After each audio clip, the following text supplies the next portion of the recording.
Bapa, atas kesetiaan-Mu Tuhan. Tiap kali kami melihat pelangi, kami tahu bahwa Engkau setia dengan janji-Mu. Engkau pegang dan Engkau pasti akan melakukan seturut dengan perkataan-Mu. Bumi boleh bergoncang, tapi tidak satu pun firman-Mu yang gagal dan batal. Kami mengucap syukur, dan di atas firman-Mu dan janji-Mu itulah kami bertindak, kami berdiri. Dan demikianlah firman Tuhan. Di dalam Yesaya 32 firman Tuhan mengingatkan kita bahwa damai sejahtera itu hanya akan datang bersamaan pada waktu engkau menegakkan kebenaran. Ketika engkau hidup di dalam kebenaran, damai sejahtera akan datang. Damai sejahtera bukan karena tidak ada persoalan, bukan karena tidak ada badai, tapi ada ketenangan di tengah-tengah badai. Sebab engkau berdiri di atas kebenaran, dan keadilan akan bercium-ciuman, bercumbu-cumbuan dengan damai sejahtera itu sendiri. Tuhan, Engkau adalah shalom kami. Kristus, Engkau adalah damai sejahtera kami. Dan biarlah Tuhan, Engkau ada senantiasa dan terus ada bersama dengan kami. Dan kami tahu Tuhan, bahwa Engkau yang bersama dengan kami tidak pernah meninggalkan kami. Hari ini firman-Mu akan melayani hati kami, pikiran kami Tuhan. Dan Engkau yang menyingkapkan dan memberikan kepada kami pencerahan. Di dalam nama Yesus, haleluya. Amin, amin, amin. Silakan saudara, shalom. Puji Tuhan. Pada hari ini kita akan mulai satu seri yang baru. Kita sudah menyelesaikan seri tentang servanthood atau romel, roh melayani. Amin. Bukan roh melamun ya, roh melayani. Gitu. Jadi kita sudah belajar bagaimana kita dipanggil sebagai pelayan. Kita dipanggil untuk melayani, dan melayani sebagai pemimpin pun adalah pemimpin yang melayani. Nah, hari ini kita akan melanjutkan dengan satu nilai yang lain yang menjadi nilai yang kita percaya penting bagi orang percaya, yaitu roh yang bisa dipercaya atau trustworthiness. Trustworthy. Dan kadang-kadang diterjemahkan setia. Tetapi kata trustworthy itu dapat dipercaya. Katakan sama-sama, dapat dipercaya. Dan saya ingin membangun dengan fondasinya lebih dahulu. Untuk menjadi orang yang dapat dipercaya, kita mesti bersedia setia di tengah-tengah tidak ada orang yang melihat. Jadi judul daripada pemberitaan ini, setia walau atau meski tak terlihat, ya, faithful when unseen. Mari kita baca firman Tuhan di dalam 1 Korintus 4 ayat 1 dan 2. Boleh kita baca bersama-sama? 1, 2, 3. Beginilah hendaknya orang memandang kami sebagai hamba-hamba Kristus yang kepadanya dipercayakan rahasia Allah, yang akhirnya dituntut dari pelayan-pelayan yang demikian ialah bahwa mereka ternyata dapat dipercaya. Saudara, kalau kita, mungkin saudara pernah nonton film Night at the Museum, ya, penjaga malam di museum itu ya, dan bisa ada sequelnya 2. Bayangkan kalau saudara seorang penjaga malam, oke, security di gedung ini sama, dan saya pernah piket kalau dulu di dinas militer, kita piket biasanya malam kan sampai subuh. Dan biasanya dulu belum ada CCTV dan areanya cukup besar. Ada hutan-hutan, ada gedung. Walaupun ada satpam di sana, tetapi kita bertanggung jawab juga untuk area-area tertentu. Dan setiap jam kita mesti muter kan? Mesti muter gitu ya. Kalau di beberapa gedung itu ada yang dia bisa digituin ya. Kayak dia cek lock begitu. Nah, jadi dia tahu bahwa dia sudah di area ini, dia nanti dia pergi lagi pindah, dia cek lock lagi. Saudara-saudara, siapa yang lihat mereka? Kalau sekarang sih sudah CCTV ya. Tapi bayangkan bila kita ini di tengah-tengah tidak ada orang yang lihat, tapi kita tetap harus bertanggung jawab. Jam tertentu kita mesti bangun dan kemudian kita mesti keliling dan memeriksa, mengontrol. Tidak ada yang lihat, tidak ada yang memuji, tidak ada yang tepuk tangan. Bahkan kalaupun kita lengah, ngantuk, ya kalau sekarang kelihatan gitu. Tapi kalau misalnya ngantuk di tengah-tengah tempat lain yang jauh dari kawasan CCTV, siapa yang tahu juga? Banyak kalau udah piket malam begitu dia curi-curi tidur. Aja akalnya untuk bagaimana mencuri tidur. Saudara-saudara, tetapi kenapa mereka harus bertahan? Karena ada tanggung jawab. Ada tanggung jawab bahwa pekerjaan itu mungkin tidak diapresiasi, mungkin tidak ada yang menghargai, tapi ini menyangkut satu kata, kepercayaan. Ya, being trusted, dipercaya. Jadi nggak ada yang lihat, nggak ada yang ngontrol, nggak ada yang nguntitin terus, ngintilin, nggak ada. Tapi kita tahu, saya akan lakukan ini karena ini masalah kepercayaan, masalah trustworthy, bisa dipercaya atau tidak. Di 1 Korintus pasal yang keempat ini, Rasul Paulus menulis kepada jemaat di Korintus yang pada waktu itu sedang terpecah-pecah jemaatnya.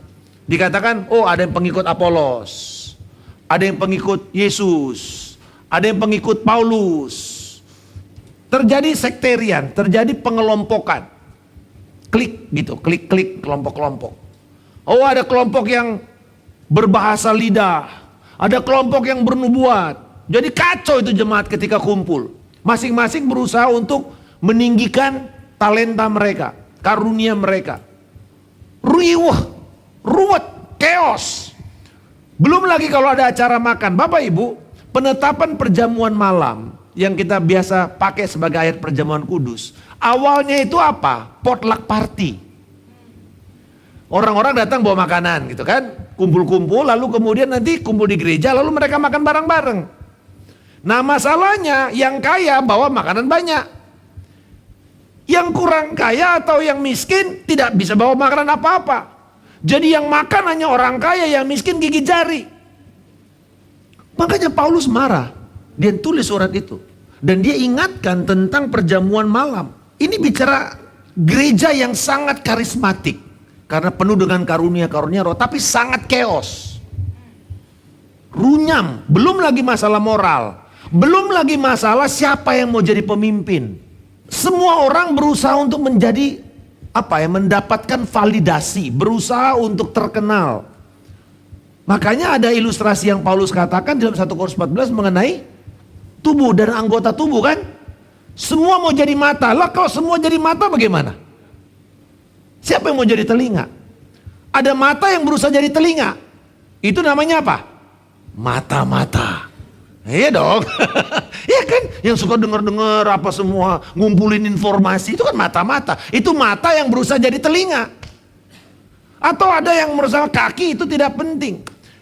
Inilah masalah gereja tersebut.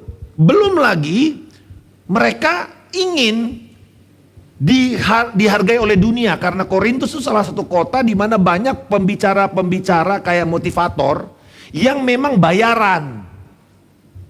Ya kalau sekarang kita bilang sebagai pembicara motivator, dia bikin seminar lalu orang datang dan bayar. Kalau dulu namanya orator, dia bikin orasi gitu yang hebat-hebat dari pujangga-pujangga kuno dan orang bayar untuk mendengar itu. Kalau sekarang mungkin selain penyanyi ya mungkin seriosa atau apa, orang bayar. Paulus dianggap kurang bagus karena memang perawakannya jelek. Paulus itu pendek, botak, dan tidak ganteng-ganteng amat. Tetapi nanti kita lihat bagaimana Paulus mengatakan bukan itu yang penting. Yang penting adalah bagaimana kita bisa dihargai dan dipercaya di hadapan Tuhan.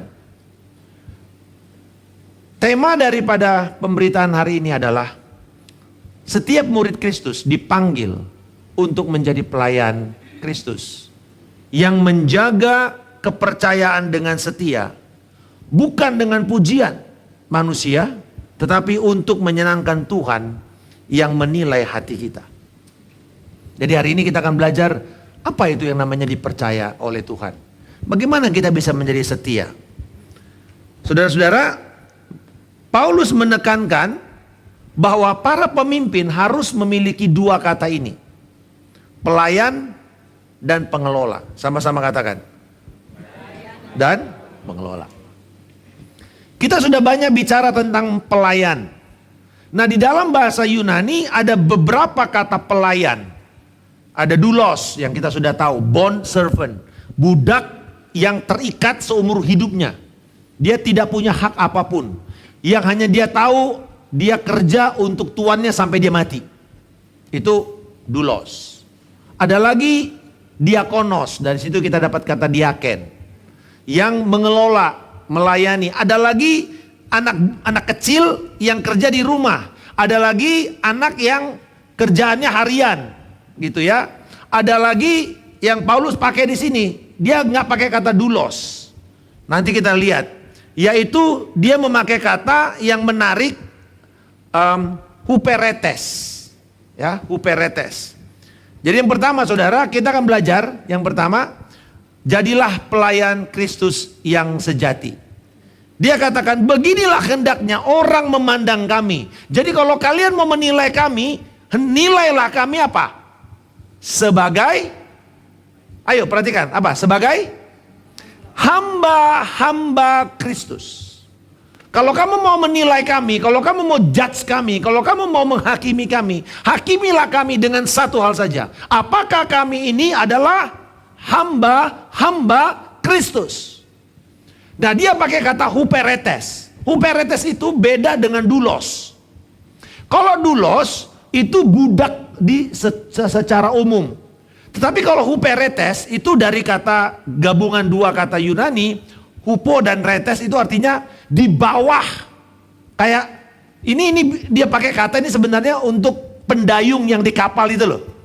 Saudara tahu ya, kalau kapal Yunani itu ada orang yang di bawah itu kan, ya, yang kerjanya cuman itu doang gitu loh. Tarik. Nah, itu namanya huperetes. Dia kerja atas dasar satu hal saja, perintah. Kan makanya row, tarik lagi, row, tarik lagi, itu ya, begitu. Dan Paulus memakai kata itu. Jadi bukan doulos. Walaupun di satu tempat dia memakai istilah doulos, tetapi di sini tentang mereka dia katakan kami ini adalah huperetes. Para pendayung, atau secara metafora ini sebenarnya terkait dengan seseorang yang dipercaya untuk mengajarkan firman atau Injil. Jadi pengkhotbah itu sebenarnya huperetes. Kami ini adalah huperetes. Siapapun yang melayani dan mengajar firman itu sebenarnya tergolong sebagai hamba, betul kan? Tapi hamba apa? Ya hamba Kristus, tetapi hamba Kristus itu seperti apa?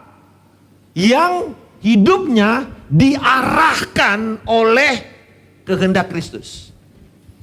Huperetes berbeda dengan pelayan yang lain seperti oikonomos. Oikonomos itu steward, beda lagi. Paulus mengatakan kami ini adalah pertama huperetes. Kami ini pertama adalah orang yang hidupnya menjalankan perintah dari arahan Tuhan kami, yaitu Yesus Kristus. Jadi apa yang Paulus lakukan tidak pernah dia lakukan atas kehendaknya sendiri. Dan Paulus tidak merasa pelayanannya itu miliknya. Ini bahayanya kita. Ini mengingatkan saya terus. Terutama mereka yang menjadi founder-founder dari pelayanan. Mereka yang mendirikan pelayanan. Lama-lama pelayanan itu pertamanya untuk Tuhan, lama-lama jadi miliknya sendiri. Mungkin nanti dibikin yayasan, dibikin ini founder dan seterusnya. Dan itu wah terus diingat dan segala macam. Kita harus menyadari pelayanan bukan milik kita. Ada amin saudara? Belakang milik kita. Kalau Tuhan mau ambil, ambil Tuhan. Tetapi selama itu dipercayakan kepada saya, maka saya harus mengejar kemuliaan untuk Tuhan. Jadi saudara-saudara, implikasi dari orang yang menyadari bahwa ini adalah bukan miliknya, maka dia bekerja untuk tuannya, bukan untuk dirinya ataupun untuk reputasinya.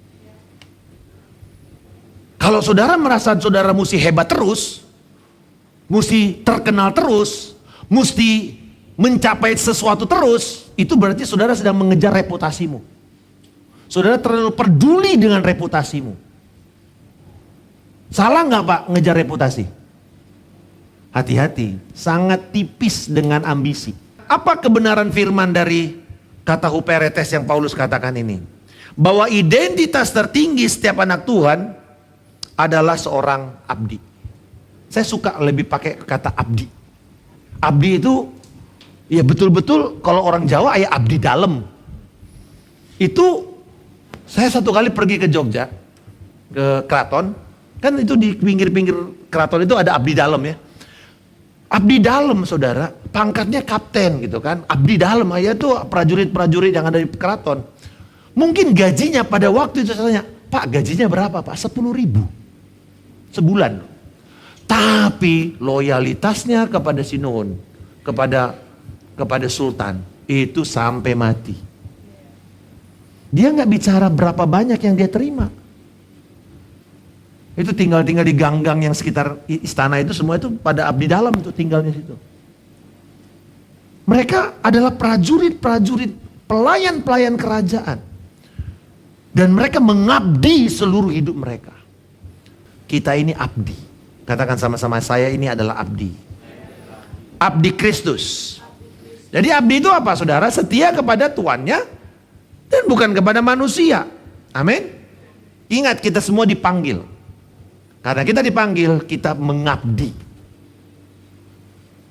Kalau mengabdi itu, saya ingat dulu waktu Ibu Vivi masih jadi kepala sekolah sama Pak Aldo, selalu mereka bilang, berapa gaji kalian? Oh, di bawah UMR saudara. Tapi mereka dengan bangga bilang begini, gaji kami 1 juta Pak. 1 juta? Ya, setia, jujur, taat. Wah, mantap. Setia, jujur, taat. Ya, PK saudara ya itu ya. Setia, jujur, taat ya. Bangga mereka saudara. Walaupun kalau kita lihat secara remunerasi, aduh, ngenes. Tapi mereka semangat. Kenapa? Karena diajar waktu di sekolah pelayanan adalah semangat mengabdi. Ada amin saudara. Jadi bukan hitung-hitungan lagi, wani piro. Jangan wani piro. Semangat mengabdi. Tidak peduli berapa PK-nya saudara. Ada tidak ada, bukan itu. Tetapi ketika saya dapat kesempatan untuk mengabdi bagi Kristus, saya akan kejar. Amin. Itu luar biasa. Saya salah satu contoh hamba-hamba Tuhan yang usia panjang, usia lanjut, dan masih khotbah. Itu menjadi ciri saya. Ada salah seorang yang namanya Emmanuel Canastresi. Sampai umur 90 saya kunjungin dia di San Jose. Dan saya bilang, aduh pastor, udah tua saudara, tetapi masih berapi-api berkhotbah. Berkhotbah. Saya bilang sampai dia dipanggil Tuhan. Dan saya mengatakan ini contoh-contoh yang akan saya tiru. Karena tidak sedikit hamba-hamba Tuhan itu dipanggil Tuhan pada usia yang sangat muda. Kemarin ada Pak Sijabat baru meninggal. Dan hamba Tuhan yang luar biasa juga. Dan dipanggil Tuhan dalam waktu cepat. Nah saudara, pertama kita ingat kita ini adalah abdi. Nah yang kedua, Paulus mengatakan jadilah pengelola rahasia Allah. Dikatakan para hamba-hamba Kristus yang kepadanya dipercayakan rahasia Allah. Kata pengelola atau oikonomos adalah orang kepercayaan. Nah ini bedanya dengan tadi diakonos atau huperetes. Oikonomos dari kata oikos berarti rumah. Berarti dia itu manajer rumah. Ini seperti si Yusuf. Ya, butler. Jadi dia kepala rumah tangga.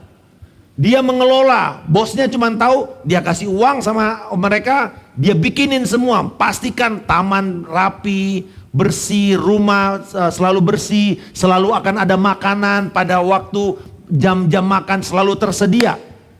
Semuanya diatur dengan baik. Nah itu yang namanya oikonomos. Berarti Paulus mengatakan kami bukan cuma abdi, tapi kami juga pengelola. Pengelola ini adalah panggilan kita yang tertinggi Bapak Ibu. Ingat sekali lagi, pengelola bukan pemilik. Pengelola itu apa? Bendahara kan? Bendahara pemilik gak? Bukan, dia bukan punya uang itu. Tadi saya baru ketemu sama satu orang yang dia sudah sekarang ini sudah terkena Parkinson. Tapi kemudian Saya tahu, saya dengar ceritanya dari istrinya. Dan dia bilang, Pak, suami saya ini cuma SMA. Tapi sebuah perusahaan EMKL terbesar salah satu terbesar di Indonesia mempercayakan dia kalau bosnya pergi ke luar negeri itu segepok begini cek untuk ditandatangan atas nama dia sendiri. Dia bisa melakukan sesuatu yang menyeleweng jabatannya. Dan akhirnya karena dia di kerjaan begitu setia, walaupun cuma SMA, tapi dia menjadi orang kepercayaan yang mengelola keuangan perusahaan tersebut. Saya nggak bilang bahwa saudara harus nggak boleh pendidikan tinggi, tapi bicara karakter. Dan akhirnya waktu dia di gereja sampai dia pensiun pelayanan, kerjanya cuma satu, bendahara gereja, yang ngitung uang. Jadi istrinya bilang sama anak-anaknya, Papa hari Minggu ibadah 1, 2, 3, 4, bukan khotbah. Habis pulang mesti ngitung, dulu belum ada mesin hitung duit gitu ya, dia hitung satu-satu.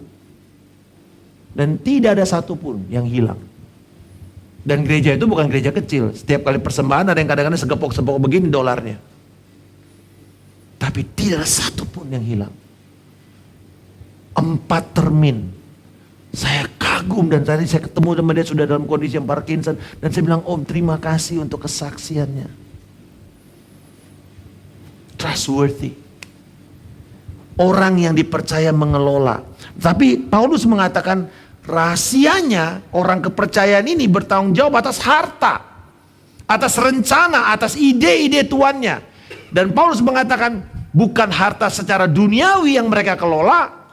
Tetapi harta Injil. Harta kebenaran. Harta berita keselamatan. Bapak Ibu, semua kita dipercayakan Injil. Amin. Dan Injil itu tidak berhenti sampai kita. Kita harus membawa Injil itu kepada orang lain. Kita mesti bagikan itu kepada orang lain. Matius 5 ayat 9 mengatakan bahwa berbahagialah kamu yang membawa damai, karena kamu akan disebut anak-anak Allah. Kita punya panggilan membawa damai. Kita punya panggilan membawa Injil. Apa yang kita kelola? Injil. Kita pastikan kita menguasai berita Injil untuk dibagikan kepada semua kalangan yang berbeda-beda. Injil itu tidak sekedar untuk diri kita, tidak sekedar yang kita pelajari, tapi bagaimana ketika kita mentransmisikan itu kepada orang lain. Ketika orang dari kalangan yang mungkin tidak pernah tahu punya background kekristenan, tidak punya ide tentang Tuhan. Dan saudara mesti mengatakan Tuhan itu baik. Dari mana? Konsep Tuhan aja dia nggak tahu. Hati-hati Bapak Ibu. Seringkali kita anggap semua orang udah tahu Tuhan. Enggak. Dia tahu mungkin ada kekuasaan yang lebih tinggi daripada dirinya. Tapi apakah itu Tuhan? Belum tentu. Saya ingat waktu berapa tahun yang lalu saya kumpul dengan para misionaris. Dan kita bicara bagaimana melayani, membimbing orang, memberitakan keselamatan. Dan ternyata dibilang orang dari Vietnam datang, dari Jepang datang, dari China datang. Dan mereka bilang gini, rasanya kita tidak bisa langsung cerita tentang dosa, tentang Tuhan, tentang sorga.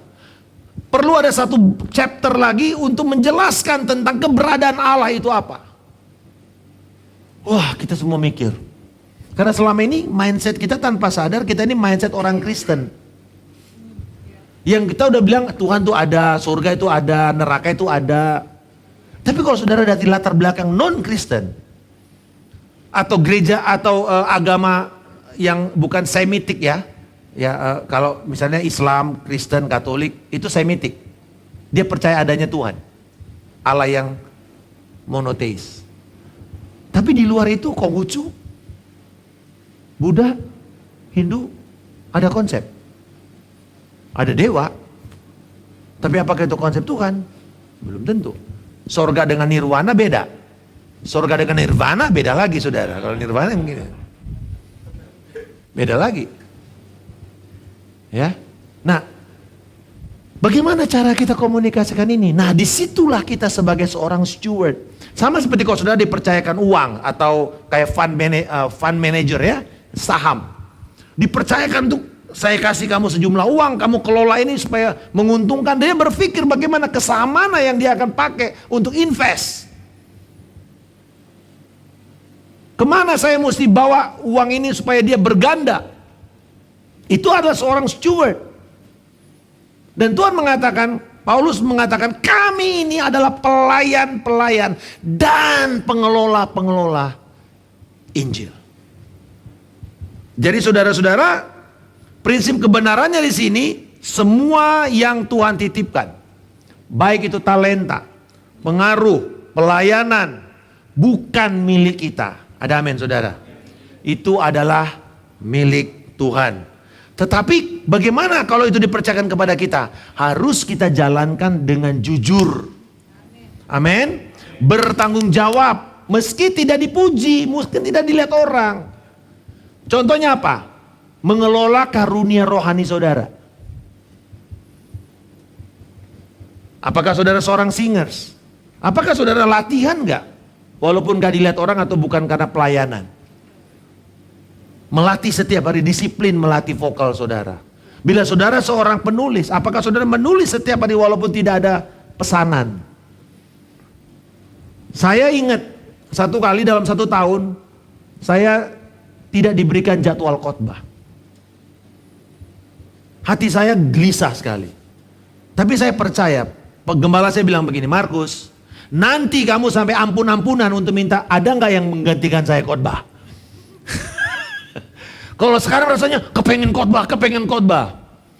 Jadi 1 tahun itu saya tidak dikasih khotbah sama sekali. Hati saya gelisah. Seperti di penjara tangan saya ini. Tapi kemudian saya bertobat. Dan saya bilang sama Tuhan, kalaupun saya tidak dikasih kesempatan berkhotbah, saya tetap, karena saya tahu panggilan saya adalah seorang pengkhotbah, uparetes. Maka saya akan mempersiapkan setiap minggu khotbah walaupun tidak dikhotbahin. Tiap minggu saya bikin khotbah sendiri. Belajar firman, bikin khotbah, bikin seri. Terus. Gak ada yang lihat. Gak ada yang hargain juga. Tapi setiap minggu saya dengar khotbah. Dan saya dapat, wah ini saya perlu kembangkan lagi dan jadikan khotbah. Gak ada yang lihat. Saya tetap beli buku, saya tetap baca, saya tetap invest uang untuk saya belajar. Tidak ada yang menghargai. 1 tahun, saya ingat itu. Lalu saya jadi gembala. Sampai saya bilang sama gembala saya, Pak benar. Hari ini saya sampai bilang, aduh kalau ada orang yang gantiin seneng banget gitu. Jadi kalau gembala itu ada yang bilang, ada nggak? Kamu mau nggak khotbah ngisi ganti saya? Mau Pak? Aduh seneng banget saya. Kenapa? Saya tahu bahwa ini adalah tanggung jawab untuk memberi makan jemaat. Tapi artinya begini, bahwa ketika waktu saya kepengen khotbah tidak dikasih, saya tetap harus melatih diri saya setia dengan itu. Amin. Apa panggilan saudara? Maka setialah dengan itu. Kembangkan walaupun tidak ada yang lihat, tidak ada yang tepuk tangan, tidak ada yang puji. Mungkin saudara seorang musisi. Saya ingat Bung Kris waktu itu pernah satu kali saya belajar gitar. Saya bilang, Bung Kris, tolong kasih, Kris Manusama ya, tolong kasih tipsnya dong. Oh oke. 1 jam finger skill. Aduh, itu sampai hancur-hancuran di tangan semua. Dan saya bilang rasanya nih, saya bukan panggilan saya ini ternyata. Karena sebagai misionaris, kita mesti segala-galanya. Dari mulai pimpin pujian, ambil persembahan, khotbah, benarin semua mesti one man show kan. Betulin itu sound system, semuanya. Harus tahu. Yang paling gampang kan gitar, nggak mungkin kita manggul-manggul keyboard kan nggak mungkin lah ya. Paling gampang gitar, sangat mobile. Jadi saya mulai belajar dari itu, 3 kunci, lalu dan waktu saya bilang, wah di Bung Kris kan jago main gitarnya. Dan saya bilang, oh iya, finger skill 1 jam. Dan saya bilang, aduh saya rasanya nyerahin. Dan dia bilang, konser nggak konser, main nggak main, tiap hari saya mesti latihan finger skill. Ada yang lihat? Nggak ada yang lihat. Bapak Ibu, mari kita menjadi orang yang bisa dipercaya. Dan terakhir, menjadi orang yang dapat dipercaya Allah. Akhirnya ayat 2. yang akhirnya dituntut dari pelayan-pelayan yang demikian, dari para huperetes itu, dari para diakonos itu, yang daripada para pelayan, daripada para pengelola. Apa yang dituntut? Bahwa mereka ternyata dapat dipercaya. Ini prinsip pemuritan. Paulus mengatakan dalam 2 Timotius 2 ayat 2, apa yang kamu lihat daripada aku di depan banyak saksi, percayakanlah itu kepada seseorang yang dapat dipercaya. Paulus cuma 3 tahun di Efesus. Dan Timotius yang dari kecil, dari umur 14 tahun ikut sama dia. Dia bilang, Timotius, ingat ini. Kamu udah lihat dari saya di depan umum. Itu caranya dia memuridkan. Ayo ikut saya. Lihat apa yang saya lakukan. Sekarang kamu percayakan kepada orang lain. Ini berarti generasi ketiga kan? Dari Paulus, Timotius, orang yang layak dipercaya. Yang dapat mengajar orang lain. 4 generasi. Jadi Paulus tuh hidup bukan untuk dirinya. Dia hidup setiap kali dengan 4 generasi ke depan. Orang yang dapat dipercaya, dan dia nggak dia kasih tahu siapa itu. Tapi siapapun yang kamu temukan, ingat ini kriterianya. Bukan orang itu jago, kaya, pintar, berpendidikan. Bukan, dibilang apa saudara? Layak dipercaya. Kata dipercaya di sini dipakai kata pistos. Dari sini kita dapat kata iman, setia, pistis. Kata orang yang setia. Nah, kata pistos itu bukan cuma sekedar loyal. Tapi pistos juga adalah orang yang benar, konsisten, dan tahan uji. Jadi dia sudah proven, teruji. Berarti kesetiaan itu ternyata harus diuji, Bapak Ibu. Apa ujian kesetiaan? Coba tebak. Apa ujian kesetiaan? Ketika tidak ada yang melihat. Itu ujian kesetiaan. Apakah engkau tetap mau melakukan? Ketika tidak ada yang melihat. Ketika saudara melakukan itu di balik layar. Ketika tidak ada upah yang langsung saudara terima. Tidak ada upah yang instan. Tidak ada instant reward yang saudara dapatkan. Kebenarannya apa saudara? Bahwa standar penilaian terakhir kita bukan manusia. Bukan statistik juga. Berapa jumlah orang yang datang, itu statistik kan? Berapa jumlah uang yang kita terima, itu statistik. Berapa orang yang kamu pimpin, itu statistik. Bukan itu juga. Bahkan bukan validasi orang lain. Wih, lu hebat lu. Wah, mantap lu. Enggak. Tetapi apa yang Tuhan lihat di hati kita. Bagaimana kita motivasi kita itu dinilai oleh Tuhan. Integritas kita dinilai oleh Tuhan. Saya tidak ada yang bilang, udah selesai belum khotbahmu? Tidak ada. Tapi saya akan resah kalau sampai hari Rebu saya belum jadikan khotbah saya. Sebenarnya biasanya dulu 2 minggu sebelum saya khotbah, saya sudah siapkan. Saya sudah belajar, saya sudah baca, yang lama-lama sudah terbiasa, saya sudah mulai bisa lebih cepat untuk belajar dan mendapatkan. Tetapi I still have to learn. Gak ada tiba-tiba udah jago gitu, gak ada saudara. Saya mau tutup dengan ini. Charles Spurgeon mengingatkan kita. Seorang pengelola diberi kepercayaan atas tuannya. Tidak ada sesuatu pun yang benar-benar miliknya. Sungguh luar biasa jika seseorang yang tidak hidup untuk dirinya sendiri, tapi sepenuhnya untuk Kristus. Mari hari ini saya mau mengajak kita semua untuk hidup kita sepenuhnya kita berikan kepada Kristus. Karena di mata Tuhan itulah kebesaran yang sejati. Amin. Boleh kita bangkit berdiri. Kita akan respons ini dengan melihat Kristus yang adalah pelayan yang sejati itu.